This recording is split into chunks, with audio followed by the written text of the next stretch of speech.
بل یہاں پر میں 3 وظیفے ایسے بتاؤں گا انشاءاللہ جو ٹاپ آف دا لسٹ 3 وظائف ہیں مصیبت اور پریشانی میں تکلیف دور کرنے کے لیے، سنت وظائف آپ صلی اللہ علیہ وسلم کی طرف سے تعلیم فرمائے ہوئے۔ پہلا وظیفہ ہے یہ لا الہ الا انت سبحانک انی کنت من الظالمین کا۔ لا الہ الا انت سبحانک، نہیں ہے کوئی معبود سوائے تیرے اور تو تو پاک ہے اللہ، تو تو غلطی کر ہی نہیں سکتا۔ انی کنت من الظالمین، بے شک میں ہی خطا کار ہوں، میں ہی ظلم کرنے والا ہوں، میں ہی غلطی کرنے والا ہوں۔ جامعہ ترمذی میں انٹرنیشنل نمبر کے مطابق 3505، مشکات میں 2292 نمبر یہ حدیث ہے، اور قرآن حکیم میں تو ہم پڑھ چکے ہیں سورۃ الانبیاء آیت نمبر 87 اور 88 میں آپ صلی اللہ علیہ وسلم نے ارشاد فرمایا کہ یونس علیہ السلام نے مچھلی کے پیٹ میں اپنے رب کو ان الفاظ کے ساتھ پکارا تھا، لا الہ الا انت سبحانک انی کنت من الظالمین، اور پھر آپ صلی اللہ علیہ وسلم نے فرمایا کہ جو کوئی شخص اپنے کسی بھی معاملے میں کسی بھی پریشانی میں اس دعا کے ذریعے اللہ کی طرف متوجہ ہو، اللہ تعالیٰ اس کی دعا کو قبول فرما لیتا ہے۔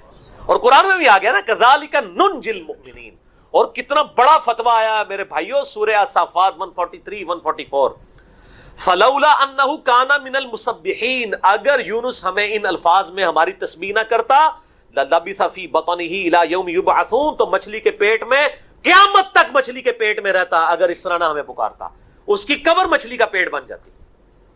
یعنی یہ اتنا عطاب، اور وہ دور ہو گیا اس دعا سے، بہت بڑے اسماء اعظم میں سے ہے۔ تو یہ بہترین دعا، بہترین وظیفہ، اسماء اعظم میں سے بہترین چیز، اور سب سے بڑھ کر جو میں نے بات کی کہ بہترین استغفار، اللہ سے توبہ مانگنے کا بہترین ذریعہ۔ آپ دیکھیں اللہ تعالیٰ کی کوالٹی کو کس طریقے سے انہوں نے اپنے لیے جو ہے وہ ذریعہ بنایا نجات کا۔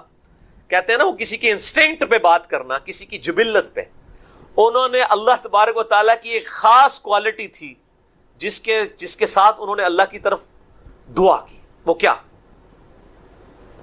بڑی انٹلیکچوئل دعا ہے، لا الہ الا انت، اے اللہ تیرے سوا کوئی معبود نہیں ہے، یہ توحید کو پہلے نمبر پہ لے گئے۔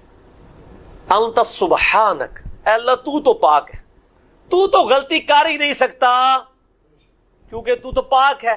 انی کنت من الظالمین، میں تو انسان ہوں، میں تو غلطی کروں گا۔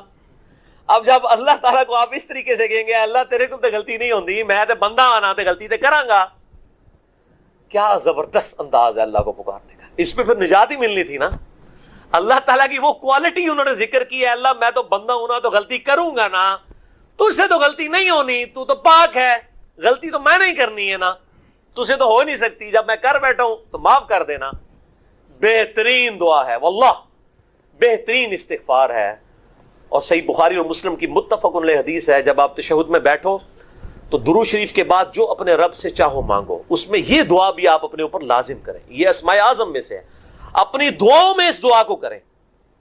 دعا کی قبولیت کے لیے یہ آپ سمجھیں اللہ تعالیٰ کی طرف سے کیٹالسٹ ہے، جسے ہم وہ کیمسٹری میں کہتے ہیں کیٹالسٹ، کیمیکل ریئیکشن کو تیز کرنے والا، یہ کیٹالسٹ ہے۔ لا الہ الا انت سبحانک انی کنت من الظالمین۔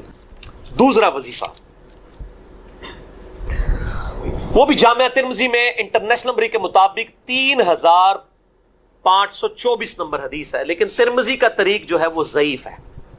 یہ میں پہلے بتا دوں، امام ترمذی نے ساتھ لکھا ہے یہ روایت کمزور ہے، لیکن ضروری نہیں ہوتی کہ روایت اگر ترمذی میں کمزور ہے تو کہیں اور وہ روایت صحیح نہیں موجود ہے۔ اس کی صحیح سند المستدرک للحاکم میں انٹرنیشنل نمبر کے مطابق 1862 نمبر موجود ہے، اور سنن نسائی الکبریٰ میں 10492 نمبر ہے، اور مشکات میں بھی 2454 نمبر حدیث ہے انٹرنیشنل نمبر کے مطابق۔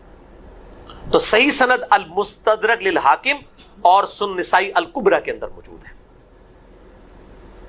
اور وہ وظیفہ ہے انس ابن مالک کہتے ہیں اور سعد ابن ابی وقاص کہتے ہیں رضی اللہ تعالی عنہما وعلیہم السلام کہ آپ صلی اللہ علیہ وسلم کو جب کبھی کوئی تکلیف یا پریشانی پہنچتی تو آپ صلی اللہ علیہ وآلہ وسلم ہمیشہ ان الفاظ میں اپنے رب کو پکارا کرتے ہیں۔ یا حی یا قیوم برحمتک استغیث، اے خود سے زندہ ہر چیز کو تھامنے والے، میں تیری رحمت کے ساتھ تیری مدد کا سوال کرتا ہوں۔ استغیث بولیں گے نا الف کے ساتھ، حمزہ کے ساتھ، تو یہ سنگولر کا صیغہ ہوگا، اور اگر ہم بولیں گے نستغیث نون کے ساتھ تو یہ جمع کا صیغہ بن جائے گا۔ کتنی بہترین دعا ہے، اے خود سے زندہ ہر چیز کو تھامنے والے، میں تیری رحمت کے ساتھ تیری مدد کا سوال کرتا ہوں۔ تو یہ بھی اسماء اعظم میں سے ہے۔ بہرحال یہ دوسرا وظیفہ ہو گیا۔ اب تیسرا وظیفہ جو ہے کمال وظیفہ، صحیح بخاری میں موجود ہے، انٹرنیشنل نمبر کے مطابق 4563 نمبر۔ ابن عباس رضی اللہ تعالی عنہما کہتے ہیں وعلیہم السلام، وہ کہتے ہیں کہ سیدنا ابراہیم علیہ السلام کو جب آگ میں پھینک رہے تھے نا، تو ابراہیم علیہ السلام نے اس وقت کہا تھا حسبنا اللہ ونعم الوکیل، ہم نے اللہ ہی پر بھروسہ کیا اور وہی بہتر کارساز ہے۔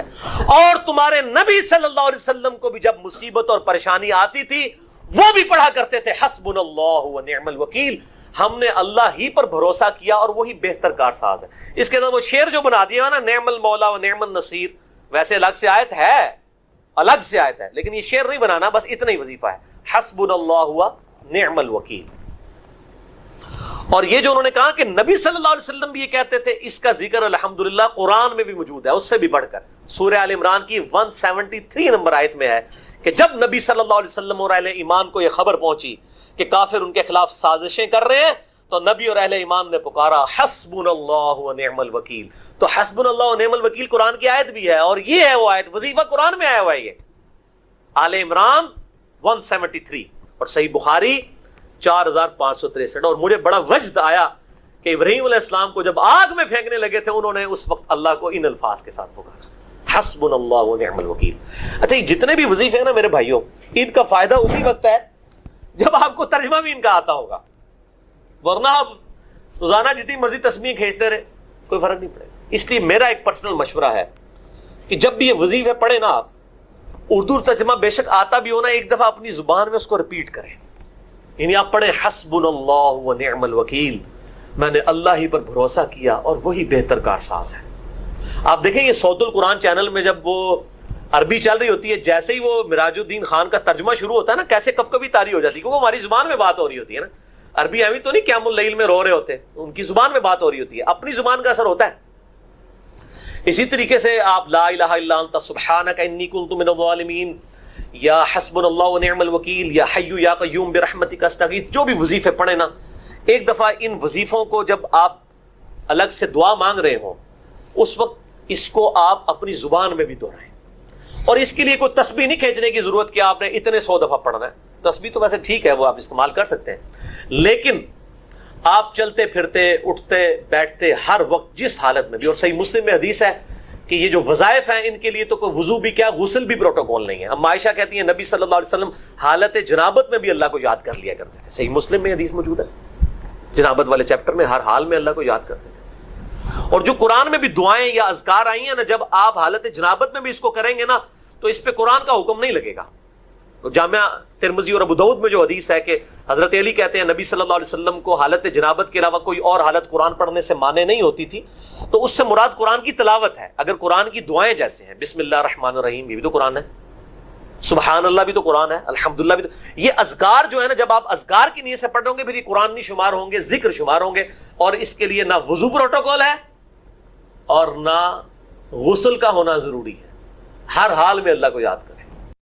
میرے بھائیو، صحیح مسلم میں ایک حدیث ہے کہ اللہ کے محبوب صلی اللہ علیہ وآلہ وسلم کی خدمت میں ایک دفعہ سیدنا جبرائیل علیہ السلام بیٹھے ہوئے تھے، تو اچانک انہوں نے اوپر ایک زوردار آواز سنی، تو اپنا سر آسمان کی طرف اٹھایا اور عرض کیا کہ یا رسول اللہ صلی اللہ علیہ وآلہ وسلم، آج آسمان کا ایک ایسا دروازہ کھولا گیا ہے جو آج سے پہلے کبھی نہیں کھلا، اور اس میں سے ایک فرشتہ نازل ہوا ہے جو آج سے پہلے کبھی بھی دنیا میں نازل نہیں ہوا۔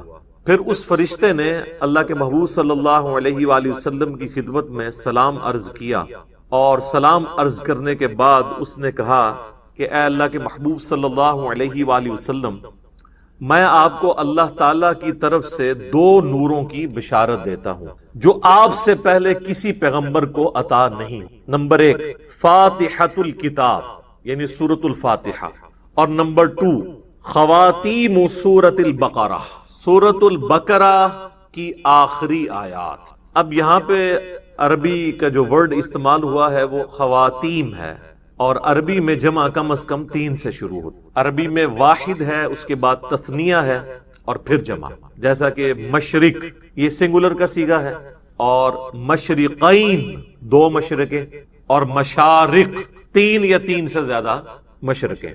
تو یہ خواتین کا لفظ استعمال ہوا ہے، یعنی ایٹ لیسٹ 3 آیات. تو یہ واحد حدیث ہے جس میں سورۃ البقرہ کی آخری 3 آیات کا ذکر آیا ہے، جو آج ہم نے کور کرنی ہے. للہ ما فی السماوات وما فی الارض سے لے کر آنورڈ اینڈ تک. ایک اور حدیث ہے، صحیح بخاری اور صحیح مسلم دونوں میں حدیث موجود ہے، اور یہ اسپیسیفکلی ہمارے صبح و شام کے اذکار میں بھی شامل ہے، جو بلو کارڈ کے اوپر ہم نے ریفرنس دیا ہوا ہے کہ اللہ کے محبوب صلی اللہ علیہ وآلہ وسلم نے فرمایا کہ جو شخص بھی رات کے وقت سورۃ البقرہ کی آخری 2 آیات پڑھ لے گا تو اسے ہر چیز سے کفایت کر جائیں گی. ہر چیز سے کفایت کر جائیں گی یعنی کسی قسم کا اور وظیفہ جو کسی بھی وہ کام کے لیے کرتا ہے، شیاطین کو بھگانے کے لیے، جنات کو بھگانے کے لیے، مصیبت اور پریشانی کو دور کرنے کے لیے، تکلیف کے ازالے کے لیے، ہر چیز سے یہ کفایت کرے گا. یہ ایک وظیفہ سورۃ البقرہ کی آخری 2 آیات. اور جو میں نے اس سے پہلے حدیث بیان کی تھی صحیح مسلم کی، جس میں ایک فرشتے نے آ کے آپ صلی اللہ علیہ وآلہ وسلم کو 2 نوروں کی بشارت دی، سورۃ الفاتحہ اور سورۃ البقرہ کی آخری 3 آیات. اس میں آگے الفاظ یہ بھی ہیں کہ جو شخص بھی سورۃ الفاتحہ یا سورۃ البقرہ کی آخری 3 آیات پڑھے گا تو اللہ تعالیٰ سے جو کچھ مانگ رہا ہے وہ اس کو اللہ تعالیٰ عطا فرما. تو وہ تو بڑی بہترین دعائیں ہیں، چاہے سورۃ الفاتحہ ہو یا سورۃ البقرہ کی آخری 3 آیات. وہ دعائیں بھی ہیں، تجدید ایمان بھی ہے، ہر حوالے سے اہم ترین آیات ہیں. ایک اور حدیث ہے جامعہ ترمذی میں اور المستدرک للحاکم میں صحیح سند کے ساتھ کہ نبی صلی اللہ علیہ وآلہ وسلم نے فرمایا اللہ تعالیٰ نے مخلوقات کی پیدائش سے بھی 2000 سال پہلے اپنے پاس ایک کتاب لکھی تھی. لوح محفوظ آپ کو پتہ ہے سب سے پہلے پیدا ہوا ہے. جامعہ ترمذی میں حدیث ہے کہ اللہ تعالیٰ نے سب سے پہلے قلم کو پیدا کیا اور پھر فرمایا لکھ جو کچھ ہو چکا اور جو کچھ ہونے والا ہے. یعنی اس کے بعد لوح محفوظ پیدا ہوا اور جو کچھ ہو چکا یعنی قلم کی اپنی پیدائش اور قیامت تک ہونے والی جو تقدیر سے ریلیٹڈ چیزیں تھیں، ایک ایک ٹائنیس ڈیٹیل اللہ تعالیٰ نے لوح محفوظ میں وہ قلم سے لکھوا دی. تو وہ جو اللہ تعالیٰ کے پاس ہارڈ ڈسک ہے بڑی، جس میں ہر چیز اللہ تعالیٰ نے ریکارڈ کی ہے مخلوقات کی پیدائش سے 2000 سال پہلے، اس میں اللہ تبارک و تعالیٰ نے جو آیات درج فرمائی تھی ان میں سے آخری 2 آیات سورۃ البقرہ کی نازل فرما کر سورۃ البقرہ کو مکمل. یہ کوئی عام آیات نہیں. ایک اور حدیث ہے سنن نسائی الکبریٰ کے اندر، فضائل قرآن والا جو چیپٹر ہے. امام نسائی کی 2 کتابیں ہیں، بیسیکلی تو ان کی کتاب ایک ہی ہے سنن نسائی الکبریٰ، جس کی تلخیص کر کے سنن نسائی الصغریٰ لکھی گئی، جو ہم سنن نسائی جسے کہتے ہیں. ان کے شاگرد تھے امام ابن السنی، انہوں نے اس کو کم کیا تھا. وہ جو اوریجنل کتاب ہے اس میں آلموسٹ 12,000 احادیث، اس میں کئی ایک چیپٹرز الگ سے بھی اردو زبان میں پرنٹ ہو چکے ہیں. وفات النبی ایک چیپٹر ہے، خصائص علی اسی کا چیپٹر ہے، فضائل قرآن اس کا چیپٹر ہے، عمل الیوم واللیلہ صبح شام کے اذکار اس کا چیپٹر ہے سنن نسائی الکبریٰ. اس میں جو فضائل قرآن چیپٹر ہے اس میں یہ حدیث موجود ہے کہ اللہ کے محبوب صلی اللہ علیہ وآلہ وسلم فرماتے ہیں کہ اللہ تعالیٰ نے مجھے اپنے عرش کے نیچے جو خاص خزانہ ہے اس میں سے سورۃ البقرہ کی آخری 2 آیات عطا فرمائی جو مجھ سے پہلے کسی پیغمبر کو نہیں دی. اور یہ جو آخری الفاظ ہیں نا کہ مجھ سے پہلے کسی پیغمبر کو نہیں دی گئی، یہ صحیح مسلم میں بھی الفاظ موجود ہیں جو میں نے پہلی حدیث بیان کی. ان آیات کی فضیلت کے لیے یہ چیز بھی بڑی اہم ہے کہ یہ آیات اس دنیا میں نازل نہیں ہوئی اللہ کے محبوب صلی اللہ علیہ وآلہ وسلم، بلکہ شب معراج نازل ہوئی آسمانوں. صحیح مسلم کے اندر موقوفاً ابن مسعود رضی اللہ تعالیٰ عنہ کی حدیث ہے، یعنی ان کا قول کہ شب معراج اللہ تعالیٰ نے اپنے محبوب صلی اللہ علیہ وآلہ وسلم کو 3 انعامات دی. نمبر 1 5 نمازیں، نمبر 2 سورۃ البقرہ کی آخری 2 آیات، اور نمبر 3، جو کوئی بھی آپ صلی اللہ علیہ وآلہ وسلم کا امتی شرک نہیں کرتا ہوگا، at the end of the day اللہ تعالیٰ اس کو معاف فرما دے، چاہے وہ اپنا عذاب بھگت کے، لیکن الٹیمیٹلی جو بخاری مسلم میں حدیث ہے کہ آخری دفعہ اللہ تعالیٰ مجھے اس چیز کی بھی اجازت دے گا کہ میں دوزخ میں سے اس شخص کو بھی نکال دوں جس کے دل میں رائی کے دانے کے برابر بھی ایمان ہے، یعنی جس نے، ایک اور حدیث میں بخاری مسلم کے الفاظ ہیں، جس کے پلے سوائے اس کے کوئی نیکی نہیں ہوگی کہ صرف اس نے ایک دفعہ کلمہ پڑھا ہوگا۔ لیکن یہ بالکل اینڈ پہ ہے، یعنی یہ نہیں ہے کہ یہ کلمہ پڑھنے سے ہی جنت مل جانی ہے، واللہ عالم، وہ 1000 سال لگیں، لاکھ سال لگیں، کروڑ سال لگیں، وہ اللہ کو پتا ہے۔ اللہم اجرنا من النار، آمین۔ یہاں تو لوگ بڑی آسانی کے ساتھ کہہ دیتے ہیں نا جی خیر ہے، دیکھی جائے گی، کوئی مسئلہ نہیں ہے، اور انہی سے کہا جائے نا کہ آپ 10 سیکنڈ کے لیے موم بتی کے فلیم کے اوپر اپنا ہاتھ رکھیں تو نہیں رکھ سکتے، اور جہنم کے بارے میں کہتے ہیں دیکھی جائے گی، ایک پھیرا ہی لگے گا۔ تو بس یہ دیوانگی کی سوچ ہے، اس کا حقیقت کے ساتھ کوئی تعلق نہیں۔ تو یہ میرے بھائیوں میں نے چند احادیث بیان کر دی سورۃ البقرہ کی آخری 3 آیات کی، اور اس میں سے بھی اسپیسیفکلی آخری 2 آیات، آمن الرسول بما انزل الیہ من ربہ سے آنورڈ۔ ان آیات کو پڑھنے کی روٹین بنائیں، اور چونکہ بخاری مسلم میں الفاظ ہیں کہ جو رات کے وقت میں پڑھ لے گا اسے ہر چیز سے کفایت کریں گی، تو رات کی ڈیفینیشن شریعت کے اندر مغرب کے بعد رات شروع ہو جاتی ہے، غروب آفتاب کے ساتھ ہی۔ اسی لیے سورۃ البقرہ میں آیا نا کہ روزے کو رات ہونے تک مکمل کرو، تو رات شریعت میں غروب آفتاب کے بعد سٹارٹ ہو جائے، کیونکہ چاند بھی آپ دیکھیں اگلے مہینے کا سٹارٹ جو ہے وہ رات کے وقت چاند نظر آ جاتا ہے، مغرب کے فوراً بعد ہی۔ پہلی کا چاند تھوڑی دیر کے لیے نظر آتا ہے، مغرب کے فوراً بعد۔ تو مغرب کے بعد بھی آپ ان آیات کو پڑھ سکتے، عشاء کے بعد بھی پڑھ سکتے ہیں، رات کو سونے سے پہلے بھی۔ اس کی روٹین بنائیں اور اسے کبھی سکپ نہ ہونے دیں، کوئی مشکل وظیفہ نہیں ہے، سارے وظائف کے اوپر بھاری ہے یہ وظیفہ، اور کچھ عرصہ آپ اپنی روٹین بنائیں گے تو آپ کو یہ خود بخود زبانی یاد ہو جائے گی، آپ کو کوئی اس کے لیے محنت نہیں کرنی پڑے گی۔ آخری 3 آیات کا وظیفہ بنا لیں، للہ ما فی السماوات و ما فی الارض۔ ویسے عموماً پبلک کے اندر تو جتنی بھی احادیث مشہور ہیں وہ آخری 2 آیات سے ریلیٹڈ ہیں، لیکن آج جو میں نے آپ کو صحیح مسلم کی ایک حدیث بتائی ہے نا، اس میں چونکہ خواتین کا لفظ ہے تو آخری 3 آیات، اس لیے آپ دیکھیں گے قرآن حکیم میں سورۃ البقرہ کا جو آخری رکوع ہے نا وہ انہی 3 آیات پہ مشتمل۔ تو اب اپنی روٹین، اگر کوئی شخص آمن الرسول سے پڑھتا تھا تو وہ اس کو پیچھے لے کے آئے، للہ ما فی السماوات و ما فی الارض، یہاں سے لے کے آنورڈ اس کو پڑھنا شروع کریں۔ چند دن آپ پڑھیں گے تو خود بخود آپ کو یہ آیات زبانی یاد ہو جائیں، کوئی بیٹھ کے پوری انٹینشن کے ساتھ یاد نہیں کرنی پڑیں گی۔ اس کا آسان طریقہ یہ ہے کہ نماز مغرب یا نماز عشاء کے بعد مسجد سے نکلنے سے پہلے، یا گھر میں سنتیں ادا کر رہے ہیں تو مصلی کو اٹھانے سے پہلے مصحف ہاتھ میں پکڑیں اور اسے ایک بار پڑھ لیں اپنی روٹین کے اندر۔ آج کل تو سمارٹ فون ہے، کوئی ایشو نہیں ہے، موبائل فون کھول کے بھی اس میں بھی پڑھا جا سکتا ہے۔ یہ وظیفہ ضرور اپنی زندگی کے اندر لے کے آئیں۔ اس میں آپ دیکھیں گے کہ سٹارٹ تو اللہ تعالیٰ کی تعریف کے ساتھ ہوا ہے، للہ ما فی السماوات و ما فی الارض۔ اس کے بعد کچھ کریٹیکل چیزیں ڈسکس ہوئی ہیں کہ اللہ تعالیٰ گرفت فرما سکتا ہے، جو کچھ تم دل میں چھپاتے ہو یا ظاہر کرتے ہو، کچھ بھی اعمال ہیں وہ اللہ تعالیٰ اس پہ گرفت کر سکتا ہے۔ انشاءاللہ میں اس کی تفسیر بھی بعد میں بیان کروں گا۔ اور اس کے بعد پھر ایمانیات کا ذکر ہے، جو بیسیکلی 3 مسلمانوں کے عقائد ہیں، عقیدہ توحید، عقیدہ رسالت اور عقیدہ آخرت۔ ان 3 عقائد کی تجدید ہے اس کے۔ عموماً آپ نے دیکھا ہوگا نا، لوگ کہتے ہیں رات کو مرنے سے پہلے جی آپ نے جو ہے نا وہ تجدید ایمان کر، ظاہر موت ہی ہے نا، نیند۔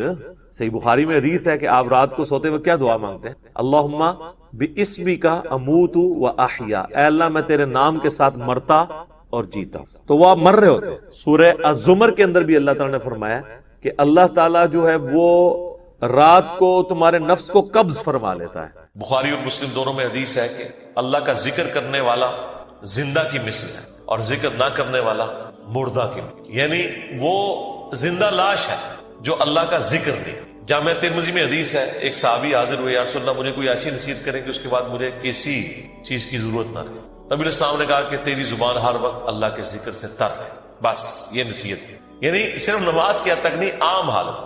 اچھا، ذکر کے لیے زبان ہلانا بھی ضروری نہیں ہے، دل میں بھی ذکر ہو سکتا ہے۔ اللہ کو یاد کرنا بھی ذکر ہے، غور و تفکر کرنا بھی ذکر ہے۔ اصل چیز ہے گاڈ اورینٹڈ ہو۔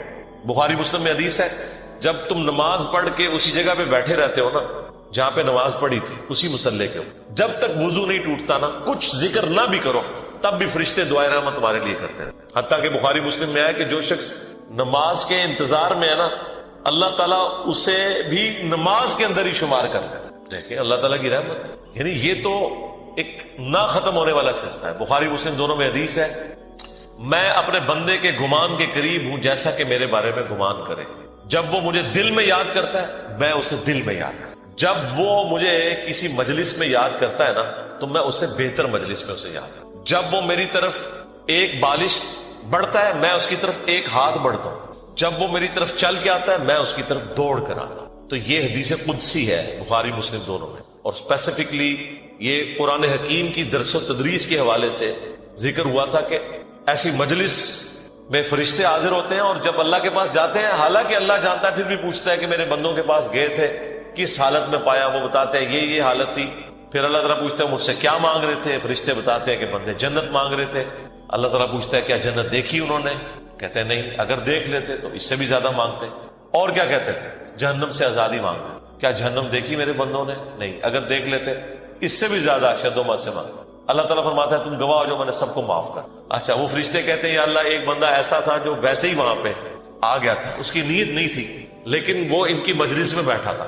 اللہ تعالیٰ فرماتا ہے کہ یہ لوگ ہی ایسے ہیں کہ جو ان کی مجلس میں بھی بیٹھ جائے گا ان کو بھی میں نے بخش دیا۔ وہ جو کہہ رہے ہوتے ہیں نا غوث پاک کے درس میں بھی اگر کوئی بیٹھ گیا، کہانیوں میں نہیں میرے بھائی، درس قرآن میں، وہ چاہے غوث پاک دے رہے ہو یا کوئی انجینئر پاک دے رہے ہو یا کوئی ڈاکٹر پاک دے رہے ہو، اگر اخلاص کے ساتھ کوئی اللہ کا ذکر کر رہا ہے، خالص توحید بتا رہا ہے، قرآن و سنت کی تعلیمات بتا رہا ہے، اس کی مجلس میں بیٹھنے والے کے لیے جنت کا راستہ آسان ہو جائے گا۔ وہ تو حدیث ہے صحیح مسلم کے اندر کہ جو علم کے راستے پہ چلتا ہے اللہ تعالیٰ جنت کا راستہ اس کے لیے آسان کر دیتا ہے۔ یہ تو بالکل اسٹیبلش چیز ہے۔ یہ ذکر ایسا معاملہ ہے کہ کوئی دل میں بھی یاد کرتا ہے نا، اللہ اس کو پھر دل میں یاد کرتا۔ فَاذْكُرُونِي أَذْكُرْكُمْ، یہ تو قرآن میں سورۃ البقرہ میں ہے، اے میرے بندے مجھے یاد کر، میں تیرا ذکر کروں گا، اور اس سے بہتر مجلس میں کروں، فرشتوں کی مجلس میں کروں۔ اور انسان کی کتنی خوش نصیبی ہے کہ انسان اللہ کو یاد کرے، اللہ تعالیٰ اس کے رسپانس میں اسے یاد کرتا ہے۔ انسان کا اللہ کو یاد کرنا یہ چھوٹی چیز ہے، اللہ کا اپنے بندے کو یاد کرنا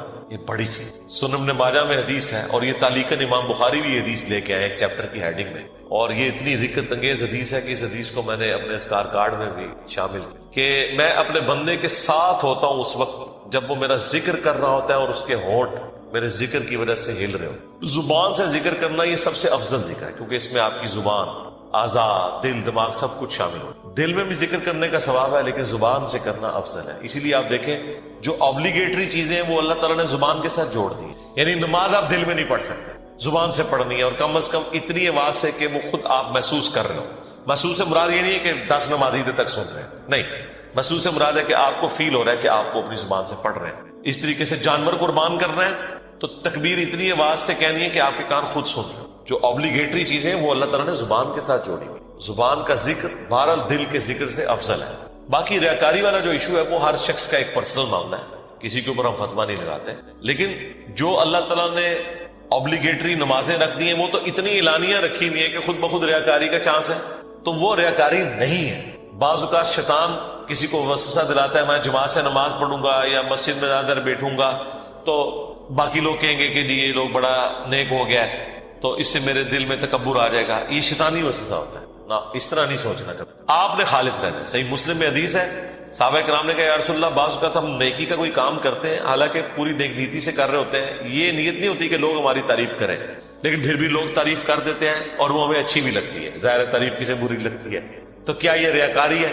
آپ نے فرمایا نہیں، یہ ریاکاری نہیں ہے، بلکہ یہ دنیا میں اللہ تعالیٰ کا انعام ہے اپنے بندے کہ کسی بندے کی تعریف کوئی کر دے۔ لیکن دوسری طرف نبی علیہ السلام نے اس بندے کے لیے یہ کہا ہے کہ کسی کے منہ پہ ایسی تعریف نہیں کرنی ہے کہ وہ تکبر کے اندر مبتلا ہو جائے، جس کی ہو رہی ہے اس نے خواہش کا اظہار نہیں کرنا کہ لوگ میری تعریف کریں۔ تو یہ باریک سے فرق ہوتے ہیں جس کی وجہ سے بعض اوقات شیطان، میں نے کئی لوگوں کو سنا ہے کہ جی ہم نے داڑھی رکھ لی تو پھر لوگ مسائل پوچھیں گے، لوگ ہمیں نیکوکار کہیں گے اس لیے جی ہم داڑھی نہیں رکھ رہے، پھر وہ قرآن و حدیث سے سب سے بڑی دلیل دینا شروع کر دیتے ہیں جی ڈاکٹر اقبال کی بھی داڑھی نہیں تھی۔ قرآن و حدیث ان کے نزدیک یہ ہے کہ ڈاکٹر اقبال کی داڑھی نہیں تھی، اور پوری زندگی ڈاکٹر اقبال کو یاد کرتے کرتے مر جاتے ہیں، اللہ کے نبی علیہ السلام کو پس پش ڈال دیتے ہیں۔ کئی لوگ ہیں وہ کہتے ہیں کہ جی وہ جی ہاں نبی علیہ السلام خواب میں زیارت کروا کے خود منو ایک بار بھی کہہ دینا میں داڑھی رکھ لینی ہے، تو میں ان کو کہتا ہوں وہ 1400 سال پہلے کہہ کے گئے بھائی. اور اس سے بھی بڑھ کر اللہ قرآن میں کہہ گیا سورہ النساء کی آیت نمبر 119 کہ یہ شیطان کا راستہ ہے، کہ شیطان کہے گا، اس نے یہ وعدہ کیا تھا اپنے رب کے ساتھ وَلَآمُرَنَّهُمْ فَلَيُغَيِّرُنَّ خَلْقَ اللَّهِ، اے اللہ میں تیری مخلوق کو ابھاروں گا کہ وہ تیری بنائی ہوئی تخلیق کو بدل دے. تو یہ تخلیق اللہ نے دی تھی مرد کے لیے. اتنی داڑھی رکھنا کہ جسے عرف عام میں داڑھی کہا جائے یہ مرد کے لیے obligate. تو ہر بندے نے کوئی نہ کوئی اپنے لیے لیم ایکسکیوز رکھا ہوا ہوتا ہے. تو میں ان کو بھی کہتا ہوں بھائی 1400 سال پہلے حکم ہو چکا ہے بھائی، اب کس حکم کا آپ انتظار کر. تو بعض اوقات شیطان یہ بھی وسوسہ دلاتا ہے کہ جی اگر میں جماعت سے نماز پڑھوں گا تو لوگ کہیں گے یہ بڑا نیکوکار ہے لہٰذا میں گھر میں ہی پڑھ لوں. نہیں بھائی، جو فرض چیزیں وہ آپ نے حکم پہ عمل کر، اپنی عقل کو اس میں دخل نہیں دینی. اب داڑھی بھی سامنے نظر آ رہی ہے، داڑھی تو ظاہر چہرے پہ رکھی جائے گی نا، پیٹ میں تو صرف بزرگوں کی داڑیاں ہوتی ہیں، ہاں بابوں کی، اور جو کتابوں کے ماننے والے ہیں ان کی داڑھی تو باہر ہوتی ہے، وہ تو سامنے رکھنی ہوگی. اسی طریقے سے نماز بھی لوگوں کے سامنے ہی پڑھنی پڑے گی جماعت سے. یہ تو ہو ہی نہیں سکتا کہ آپ کہ میں نے جماعت سے نماز نہیں پڑھنی ہے، گنہگار ہوں گے. یہ مرد کے لیے میں کہہ رہا ہوں، عورت تو ظاہر ہے اس کے لیے تو حکم ڈفرینٹ. تو یہ چیزیں اللہ تعالیٰ نے اپنی یاد کے لیے دیکھیں کتنے الارمز فٹ کیے ہوئے ہیں، ہمیں کتنے سگنل پورے دن میں ملتے ہیں. انسان اللہ تعالیٰ سے اپنے آپ کو بے نیاز کر ہی نہیں سکتا. میں ایک ہسٹری چینل کے اوپر یا نیشنل جغرافک پہ ایک ڈاکومنٹری دیکھ رہا تھا. ایک کوئی نان مسلم تھا تو وہ مختلف مسلمان اسکالرز کے پاس تھا، امریکہ میں انٹرویو کرنے جا رہا تھا کہ ہمیں آپ ریلیجن کے بارے میں بتائیں، اسلام کیا ہے. تو وہ امریکہ میں ایک شیعہ عالم تھے، ینگ تھے. اس سے جب اس نے سوال کیا نا کہ اسلام کیا ہے تو اس نے کہا اسلام خدا کے گرد سینٹر، بس کہ ہر وقت خدا آپ کے سامنے ہونا چاہیے. یہ اسلام کی بیسک ڈیفینیشن. واقعی اس طرح یہی بات ہے. اسلام کیا ہے؟ ٹو سبمٹ یور ول، اللہ کے سامنے سر تسلیم خم کرنا. اچھا اب یہ بات مجھے بھی پتا، لیکن جب میں نے اس بندے کے منہ سے یہ بات سنی نا پھر میں نے غور کرنا شروع کیا. اس نے کہا کہ ہر وقت اللہ آپ کے سامنے ہونا چاہیے. تو پھر میں نے سوچا واقعی یار اسلام تو ہے ہی سینٹرڈ اراؤنڈ گاڈ ہے. صبح سے لے کر شام تک ہر چیز خدا کے گرد گھومتی ہے. صبح اٹھ کے آپ پہلا جملہ کیا بولتے ہیں؟ الحمدللہ الذی احیانا بعد ما اماتنا والیہ. تمام تعریفیں اس اللہ کے لیے جس نے مرنے کے بعد مجھے دوبارہ سے زندہ کر لیا اور میں نے لوٹ کے اسی کی طرف جانا ہے. آخرت کا ذکر بھی ساتھ ہی ہے. یہ تلوار جو ہے نا یہ ہر وقت لٹکی رہے گی. آپ دیکھیں دنیا میں جتنی دعائیں ہو رہی ہوتی ہیں نا، آخرت کا موت کا ذکر ساتھ پیرلل میں آ رہا ہوتا ہے کہ تیاری سٹارٹ ہی صبح کیا ہو رہا ہے، اے اللہ موت کے بعد زندگی دی ہے اور پھر میں نے مار کے تیرے پاس ہی آنا ہے جو آخری موت ہے جس کے بعد میں نے اٹھنا بھی کوئی نہیں، پھر قیامت میں ہی اٹھنا ہے. یہ سٹارٹ ہو رہا ہے. نماز پڑھیں گے وہ تو ذکر کی اعلیٰ ترین چیز، واقعی میں صلاۃ لذکری، میری یاد کے لیے نماز کو قائم رکھنا. اور نماز کے بعد بھی اذکار، نماز کے اندر بھی اذکار. مسجد میں جانے کی دعا وہ بھی گاڈ اورینٹڈ، مسجد سے نکلنے کی دعا، ٹوائلٹ گئے ہیں تو اس میں جانے کی دعا، اس سے نکلنے کی دعا.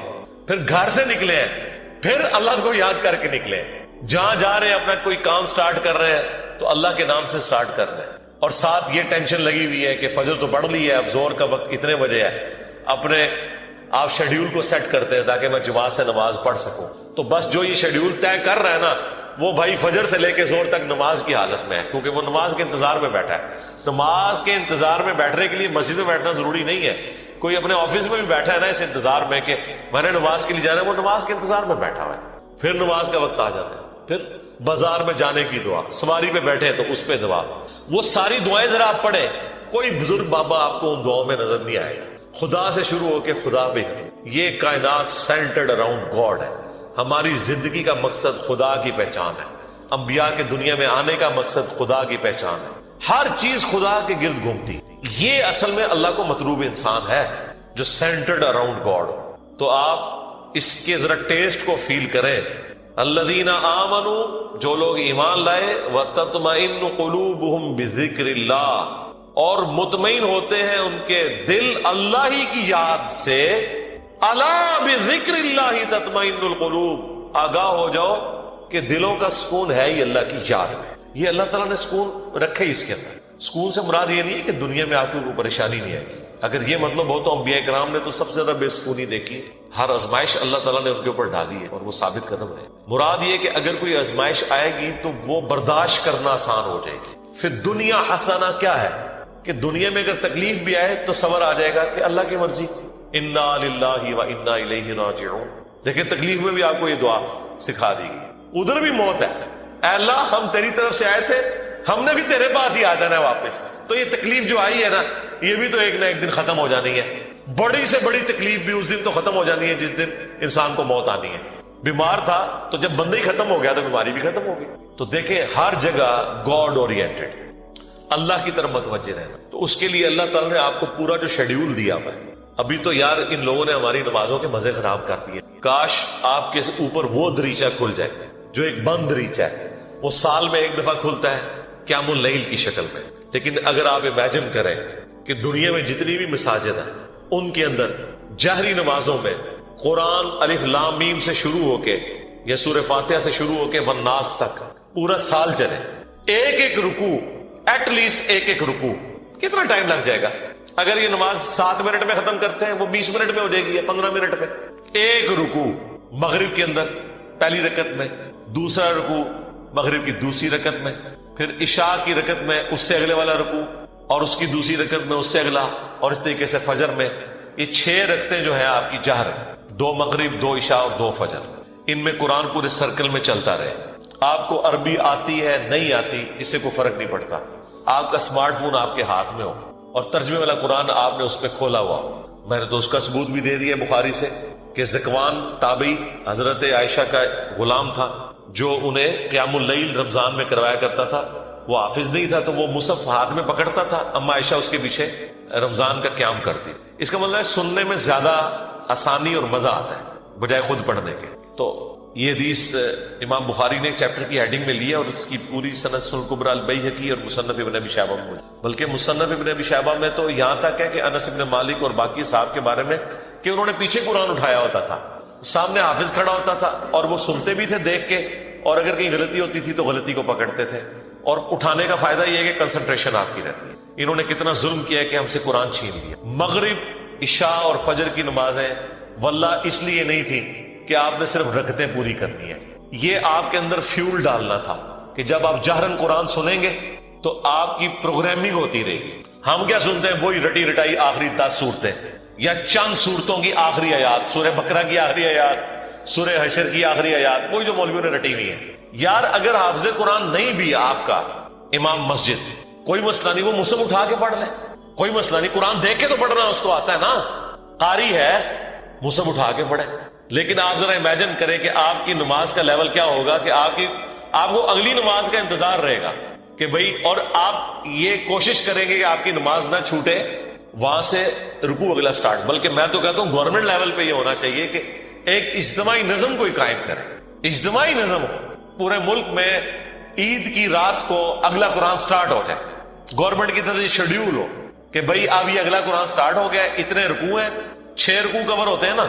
اگر آپ 6 جہرن رکھتے رہیں تو آلموسٹ کوئی 520 کے قریب رکوع بنتے ہیں. ان کو ڈیوائڈ کر لیں تو پورے ملک کے اندر ختم قرآن بھی ایک ہی دن ہو رہا ہو, شمسی اعتبار سے رکھ لیں, تاکہ کوئی شخص دوسرے شہر میں بھی چلا گیا اسے یہ یقین ہو کہ ہاں جی میں فلاں مسجد میں جاؤں گا تو شیڈیول ایک ہی چل رہا ہے.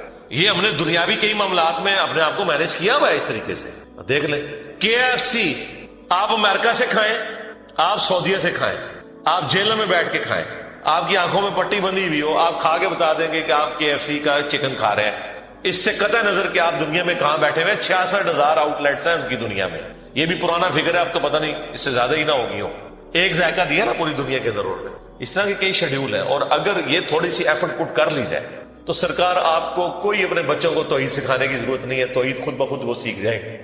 پورے دورہ قرآن بھی نہیں ہوگا, انہیں پتا چل جائے گا کہ سب کچھ فراڈ چل رہا ہے. قرآن تو کوئی اور ہی بات کرتا ہے. یہی وجہ ہے کہ جو غیر مسلم ملکوں میں لوگ جاتے ہیں نا, وہاں جب ان کا نان مسلم لوگوں سے واسطہ پڑتا ہے تو پھر ان کو بھی تھوڑی شرم آتی ہے کہ یار وہ جب پوچھتے ہیں ہاں جی اسلام کیا ہوگا, ہم تو پتہ ہی کچھ نہیں. پھر قرآن ترجمے سے پڑھتے ہیں تو آپ دیکھتے ہیں کہ یہاں داڑھی بھی نہیں ہوتی, وہاں سے داڑھی بھی رکھ کے آ جاتے ہیں, نماز بھی شروع کر دیتے ہیں, قرآن بھی پڑھ لیتے ہیں اور گمراہ بھی ہو جاتے ہیں. یعنی ادھر والوں کی نظر میں وہ کہتے ہیں ارے یہ کیا کہانیاں تم لوگوں نے, دین قرآن میں تو یہ کچھ اور لکھا ہوا ہے. تو اگر یہ شیڈیول گورنمنٹ کر دے, یہ کوئی مشکل کام ہے مجھے بتائیں. چلے پردہ رکھنے کے لیے اگر کوئی جعلی حافظ بھی ہے, گورنمنٹ کہہ دے کہ ٹھیک ہے جی مصحف اٹھائیں, مصحف اٹھا کے پڑھیں. پردے کا پردہ رہ جائے گا. اگر کسی کو یہی ہے کہ میں تو حافظ بن کے یہاں بھرتی ہوا تھا، ہے کوئی نہیں تھا، کوئی مسئلہ نہیں ہے، مصحف اٹھا کے پڑھے. پیچھے بھی لوگ ایئر فلائٹ موڈ میں دیکھیں اور ترجمے والا قرآن کھولیں. جب قرات ہو رہی ہوتی ہے اتنا آپ کو ٹائم مل جاتا ہے کہ آپ عربی اور نیچے ترجمہ بھی دیکھ سکتے ہیں. ویسے آپ اگر کوشش کریں نا کہ میں 6 رکوع روز کے ایک جگہ بیٹھ کے ترجمے سے پڑھوں، پھر پڑھ بیٹھے تھی، کوئی نہ کوئی کام آپ کے آڑے آ جائے گا، کوئی نہ کوئی مصروفیت آڑے آ جائے گی. اسی لیے اللہ تعالیٰ نے اس کو نماز کا حصہ بنایا ہے. یہ لوگ پوچھتے ہیں کہ جی جہرن نمازیں کیوں ہیں؟ لو سن لو پھر اس واسطے کہ جہرن کہ قرآن کے ذریعے پروگرامنگ آپ کی ہوتی رہے، آپ قرآن سنتے رہے. اور ابھی تو میں آپ کو یہ بتا ہی نہیں رہا کہ نبی علیہ السلام کی نماز کتنی لمبی ہوتی تھی. فجر کی ایٹ لیسٹ 40 منٹ کی آپ کی فجر کی نماز ہوتی تھی. جی ہاں، میں تو ایک ایک رکوع کی بات کر رہا ہوں، وہاں تو پاؤ یا آدھا پارا پڑھنے کی بات ہے یا پارا پڑھنے کی بات ہے. چلے وہ نہیں ہے، ایک رکوع بھی کسی کی ہدایت کے لیے کافی ہے. بھائی 6 رکوع تو کور ہو گئے نا. 6 رکوع کا مطلب ہے کہ ایک پاؤ سے زیادہ اس کا پارا ہو گیا. ہر 4 دن کے اندر ایک پارا ختم ہو جایا کرے گا، ہر 4 دن کے اندر ایک پارا. تو اس کا مطلب ہے کہ یہ ایک مہینے کے اندر آلموسٹ کتنے پارے ہو جائیں گے جی؟ 7 پارے. اور 4 مہینے کے اندر آلموسٹ آپ کا ایک قرآن مکمل ہو جایا کرے. تو 4 مہینے میں اگر قرآن مکمل ہو رہا ہے تو سال میں 3 قرآن تو ویسے ہی ختم ہو جائے گا، چوتھا تراویح میں ہو جائے گا. 4 قرآن آپ کے. تو سرکار ایک سال نہیں، ایک دفعہ بھی قرآن سے کوئی گو تھرو ہو گیا. اور پھر اللہ نے کیا اس میں مزہ رکھا ہے کہ اتنی موٹی کتاب ہے کہ بوریت بھی نہیں ہوتی. آپ جتنا بھی پڑھ لینا دوبارہ اس سورت تک پہنچنے کے لیے اتنا وقت گزر چکا ہوتا ہے کہ جب آپ وہ دوبارہ پڑھتے ہیں آپ کو بالکل نئی لگ رہی ہوتی ہے. اگر یہ چھوٹی سی کتاب ہوتی تو 2-4 بار پڑھ کے کوئی بوریت والا معاملہ ہو جاتا.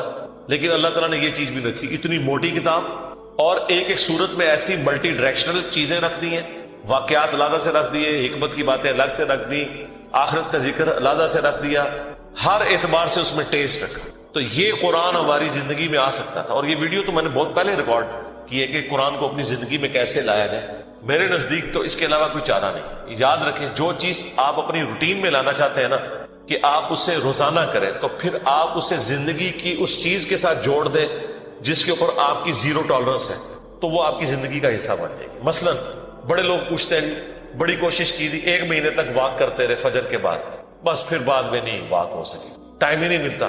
تو میں ان کو کہتا ہوں آپ اس کو اپنی روٹین میں جوڑیں. روٹین آپ کی کیا ہے؟ نماز مسجد میں جا کے پڑھتے ہو، ہاں جی، بس موٹر سائیکل نہیں اب لے کے جانا، پیدل جانا ہے. فجر کی نماز کے لیے بھی پیدل جانا ہے. اپنی روٹین میں آپ جانا ہی جانا ہے.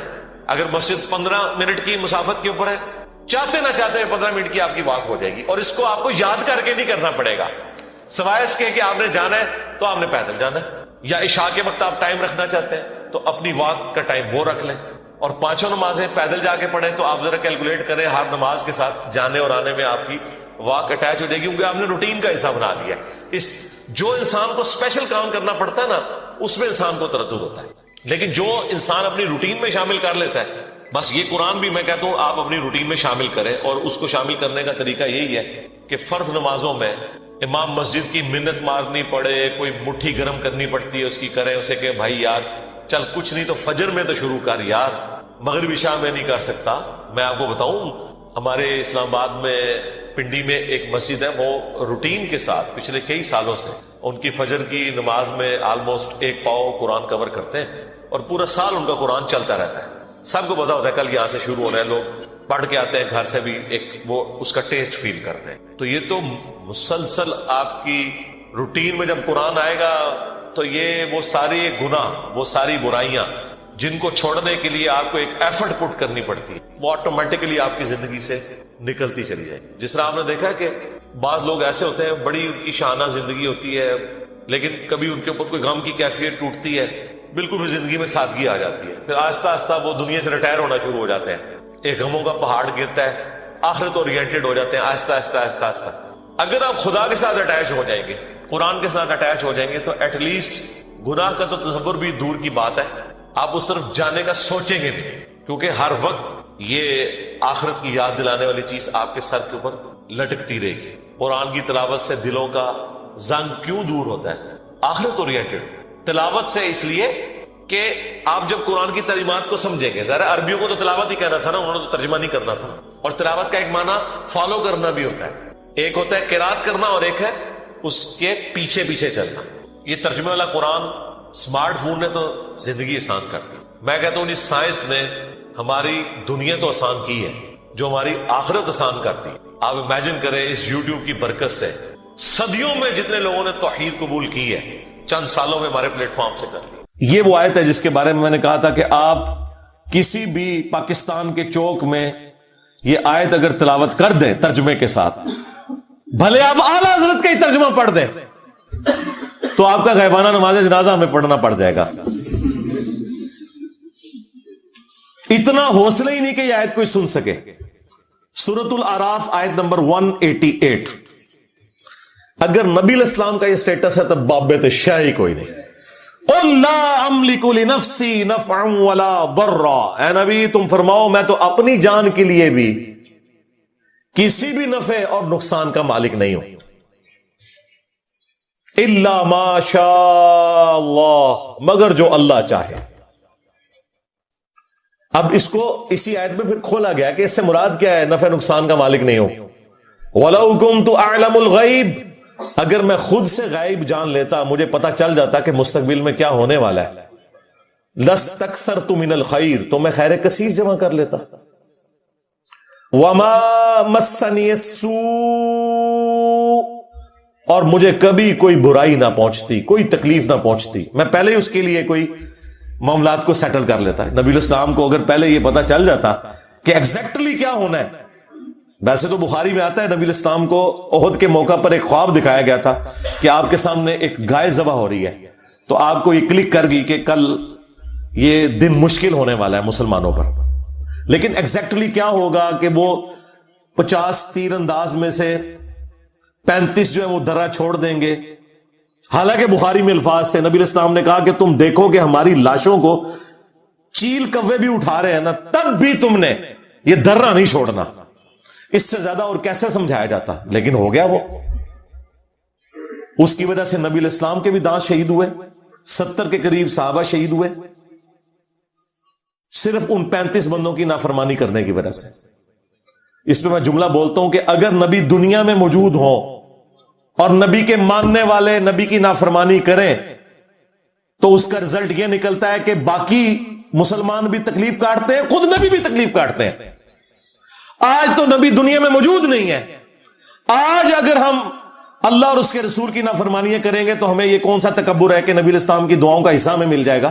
جب نبی دنیا میں موجود تھے اور چند لوگوں نے نبی علیہ السلام کی نافرمانی کی، اس کی پاداش میں اللہ تعالیٰ نے نبی علیہ السلام کے بھی دانت شہید ہوئے، 70 صحابہ بھی شہید ہو گئے. اگر لحاظ ہونا چاہیے تھا وہاں ہوتا نا. یہ اللہ تعالیٰ نے ایگزامپل سیٹ کی کہ یہ نعرے مارنے چھوڑ دو جو کچھ بھی ہے تیرے محبوب کی امت سے نہ. محبوب کی اتباع کرو گے پھر یہ نسبت بھی کام آئے گی. تمہیں تو یہی بتایا گیا نا کہ نبی نے شفاعت کرنی ہے، یقیناً کرنی ہے، یہ تو سب کو پتا ہے. لیکن جو شکایت لگانی ہے، وقال الرسول یا رب ان قوم اتخذوا هذا القرآن مهجورا، نبی شکایت کریں گے کہ میری امت نے قرآن کو پیٹ کے پیچھے ڈال دیا تھا. سورۃ الفرقان سورت نمبر 25 آیت نمبر 30. یہ نہیں آپ کو بتایا گیا. ان انا الا نذیر وبشیر لقوم یؤمنون، میں تو نہیں ہوں مگر ڈر سنانے والا اور خوشخبری دینے والا ان لوگوں کے لیے جو بات ماننا چاہیں، جو ایمان لانا چاہیں. یہ آیت بالکل کلیئر کٹ بتا رہی ہے کہ نبی علیہ السلام اپنی جان کے لیے بھی نفع نقصان کے مالک نہیں ہے، کسی کو تو آپ چھوڑ دیں. نمبر 2، غائب خود سے نہیں جانتے. ہاں اللہ تعالیٰ بتائے تو وہ تو نبی ہوتا ہی وہ ہے جسے غیبی خبریں ملے. نبی کے لیے جو علم غیب نہیں مانتا وہ گمراہ نہیں، کافر ہے. یہ بنیادی عقیدہ ہے. وما كان الله ليطلعكم على الغيب، اللہ کی یہ شان نہیں کہ ہر ایک شخص کے اوپر غیب کی خبر جو ہے وہ دے اسے. ولكن الله يجتبي من رسله من يشاء، بلکہ اللہ تعالیٰ اپنے رسولوں میں سے چن لیتا ہے جسے چاہتا ہے. تو رسول ہوتا ہی وہ ہے جس کے پاس غیبی خبریں آتی ہیں. وہ جتنا اللہ تعالیٰ بتاتا ہے وہ امت تک پہنچا دیتے ہیں. خود سے نہیں جانتے بلکہ اللہ تعالیٰ کے بتانے پر، اور جتنا اللہ تعالیٰ بتاتا ہے.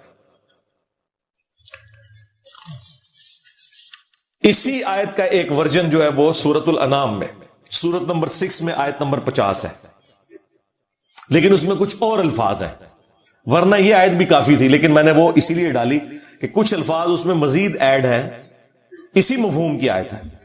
قل لا اقول لكم عندي خزائن خزائن اللہ، اے نبی تم فرماؤ میں تو یہ نہیں کہتا کہ میرے پاس اللہ کے خزانے ہیں. یہ کہتے ہیں بخاری مسلم میں ہے کہ نبی الاسلام کو اللہ تعالیٰ نے کہا کہ خواب دکھائی گئی کہ زمین کے خزانوں کی چابیاں دے دی گئی ہیں. اور بھائی اس سے مراد رومنز اور پرشینز کے جو خزانے تھے مسلمانوں کے پاس آنے تھے. نبی صلی اللہ علیہ وآلہ وسلم کو خوشخبری دی گئی کہ آپ کی امت وہاں تک پہنچ جائے گی. انہوں نے کہا نہیں، جو کچھ زمین میں ہے وہ نبی الاسلام تقسیم کر رہے ہیں، خزانے دے دیے گئے ہیں. تو ایک قرآن اس کے لیے ہے، اے نبی تم فرماؤ کہ میں یہ دعویٰ نہیں کرتا کہ میرے پاس اللہ کے کوئی خزانے ہیں. ہاں جب اللہ تعالیٰ نے دیے وہ آپ کی امت تک بھی پہنچے وہ معاملہ الگ ہے. اور جی بخاری مسلم میں حدیث ہے کہ اللہ دیتا ہے میں تقسیم کرتا ہوں. آدھی حدیث بھائی پوری حدیث ہے. اللہ تعالیٰ جس کے ساتھ بھلائی کا ارادہ فرماتا ہے اسے دین کی سمجھ بوجھ عطا فرما دیتا ہے. دیتا اللہ ہے، تقسیم میں کرتا ہوں. یعنی یہ دین جو ہے یہ اللہ تبارک و تعالیٰ نے میرے اوپر نازل کیا، میں تو صرف اس دین کو تمہارے اندر تقسیم کرنے کے لیے آیا ہوں، تمہیں بتانے کے لیے آیا ہوں. یہ اللہ کی مرضی ہے کہ کس کے ساتھ بھلائی کا ارادہ فرمائے. اس پہ امام بخاری نے بھی باقاعدہ باب باندھا ہے کہ اللہ تعالیٰ جس کے ساتھ بھلائی کا ارادہ فرماتا ہے اسے دین کی فکر عطا فرما دیتا ہے. اعلیٰ حضرت نے پورا شعر لکھ دیا، رب ہے معطی یہ ہے قاسم، رزق اس کا ہے کھلاتے ہی ہے. وہ کہتے نہیں، وہ بخاری میں لکھا ہے اللہ دیتا ہے میں تقسیم کرتا ہوں، لہذا یہ کھاتے ہیں تیرے در کا، پیتے ہیں تیرے در کا. اندازہ کریں. اور اب مجھے بتائیں کوئی یہ کہ سرکار غوث اعظم نظر کرم خدارا میرا خالی کاسا بھر دو، اور نسو ادھروں ہے نکلو ادھروں، کیونکہ میرا نبی عیسیٰ ہے ہی کوئی نہیں، تیرے بابے تھے شاہ ہی کوئی نہیں، بلکہ شاہ ہی کوئی نہیں. ہاں اب یہ دیکھیں، اے نبی تم فرماؤ میں نہیں کہتا میرے پاس کوئی اللہ کے خزانے ہیں. ولا اعلم الغیب، نہ میرا یہ دعویٰ ہے کہ میں خود غیب جان لیتا ہوں. ہاں جو اللہ وہی کرتا ہے وہ تو بالکل علم غیب کا عقیدہ ہم مانتے ہیں. ولا اقول لکم انی ملک، اور نہ میرا یہ دعویٰ ہے کہ میں فرشتہ ہوں، نوری مخلوق. نور ہے، نور ہدایت ہے. جو نبی الاسلام کو نور ہدایت نہ مانے وہ گمراہ ہے، لیکن سپیشی آپ کی بشر ہے. وہ سورہ بنی اسرائیل میں ہے کہ اگر زمین پر فرشتے آباد ہوتے تو فرشتوں میں پیغمبر آتا، چونکہ انسان آباد ہے تو انسانوں میں پیغمبر آئے گا. یہاں پہ بھی آ گیا، میں یہ نہیں کہتا میں فرشتہ ہوں، کوئی میں نوری مخلوق ہوں، میں انسان ہوں. ان اتبع الا ما یوحى الی، میں تو خود اسی کی پیروی کرنے والا ہوں جو میری طرف وحی کی جاتی ہے.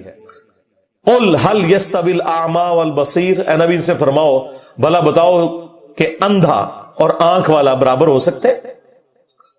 افلا تتفکرون، تو کیا تم غور نہیں کرتے؟ ہم بھی نہیں یہ کہیں گے کہ اندھو، عقل کے اندھو، قرآن و سنت سے دور بھاگنے والوں، تم اور قرآن و سنت والے کبھی بھی برابر نہیں ہو سکتے. تم اپنے بابوں کے دین کے اوپر ہو، صرف ان بابوں کو مانو جو کتابوں کو مانتے ہیں، کیونکہ عزتیں ان بابوں نے اویل کی تھیں کتابوں کی وجہ سے. چندے بٹورے تھے انہوں نے اللہ اور اس کے رسول کے نام کے اوپر عز و جل و صلی اللہ علیہ وآلہ وسلم. سواریاں انہوں نے سوار کی تھی مکے اور مدینے کے نام کے اوپر، لیکن افسوس پھینکی جا کے بغداد شریف، دیوبند شریف، اجمیر شریف، بریلی شریف کے اندر غداری کی ہے تم لوگوں نے اپنے نبی کے ساتھ. دیکھ لو پھر اللہ تعالیٰ نے کیسا انتقام لیا ہے تم سے، کتنی بڑی بلا تمہارے اوپر چھوڑ دی ہے. میرا نبی عیسیٰ ہے ہی کوئی نہیں، تیرے بابے تھے شاہ ہی کوئی نہیں.